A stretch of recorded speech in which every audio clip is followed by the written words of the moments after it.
YouTube, Rumble, Twitter. I hope you are all doing well. I hope you had a wonderful weekend. And today we're going to talk about obesity or just being overweight. You guys, my last video of obesity, I came off a little rough. I'll be honest with you. It was definitely lacking the empathy I probably should have expressed in that video. But even though I came off a little rough, guys, you have to understand that I just kind of worry about people in my own kind of way. Listen, I couldn't imagine what it would feel like to walk around with an extra 100 pounds strapped to my body. I really could not imagine what that feels like. But I could imagine that maybe you kind of just get used to it. I don't really know. You guys, you need to understand that 2 out of 3 Americans are suffering from either obesity or just simply being overweight. Now, I don't know if there's like an exact correlation of genetics, but it seems that people of color seem to have a little bit more of a disadvantage in this whole thing. I don't know what that is exactly. I've seen some papers, I've seen some research that have some kind of lining up when it comes to genetics, but I haven't seen something that's completely indicative when it comes down to genetics in that way. But regardless of your race, regardless of your sex, you guys, we obviously have a huge problem going on here. And one of the biggest ones I see are that of children, and that concerns me a lot. A lot of the habits that adults have,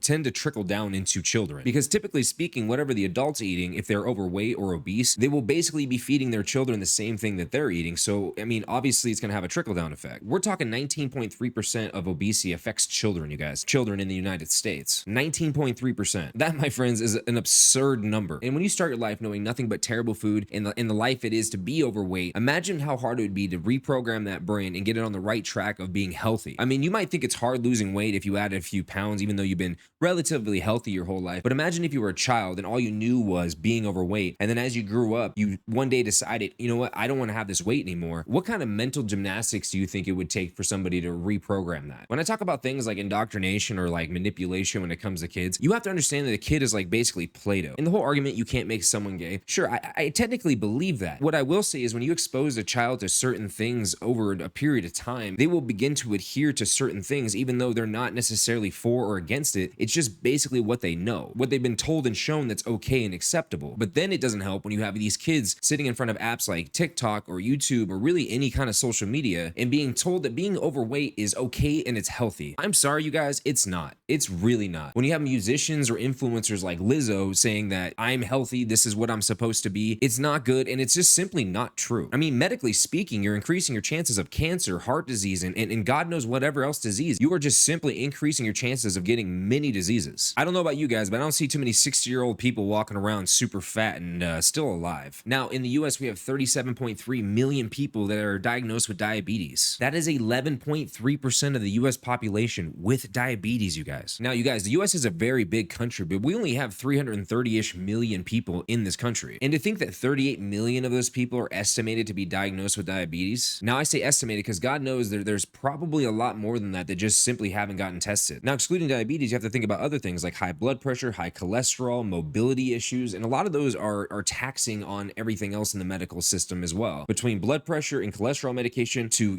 assistant things to help you be mobile and get around, such as wheelchairs, crutches, and so on. These things add up in terms of costs, and it does weigh down on the medical system here in the US. You guys, with the accessibility of not only amazing food, but just endless amounts of information. I mean, if you're willing to do some legitimate digging, you can find some real tangible, good information on how to lose weight, how to exercise, how to keep the weight off, and not feel miserable in that whole process. There is a lot of good people out there with a lot of good information because fortunately the internet's been matured out quite a bit that most of the information that you're looking for, if you actually do a legitimate amount of research and reviews on said person maybe giving information, you're going to get an understanding whether it's even worth listening to. Back when I was younger and trying to get this information, it was a lot harder because a lot of it was crap. A lot of it was bro science. But if you are willing to do a little due diligence, you're going to find some really good information out there, you guys. I promise you, it's so good nowadays. And it's only getting better because that community is not only gathering more information and putting more information out on a regular basis, they're also proactively outing all the nonsense in the people that are just trying to exploit people for money. Now, are a lot of these creators creating products so they can make money? Sure, yeah, absolutely. But it's all about approach and it's all about how they go about it. And even a lot of them will say, listen, you don't really need any of this stuff. It's only going to make it a little easier or it's going to make it a little more productive, but ultimately you do not need these products. And yes, there is drug intervention such as like semaglutide, which is brand named as Wegovy or Ozempic, and they do work. But the problem with those drugs are it's kind of this issue where you change nothing, but you just start injecting yourself with something. So what do you assume happens if you stop taking the drug? If you make no other changes but introduce this drug into your life, what happens after you decide, you know what, I don't want to take this drug anymore? These drugs have been kind of messed with in a way they weren't intended to be. Semaglutide was not initially made for weight loss. It was made for diabetic patients. It's one of those situations where they found out, oh, these people are losing weight using this medication.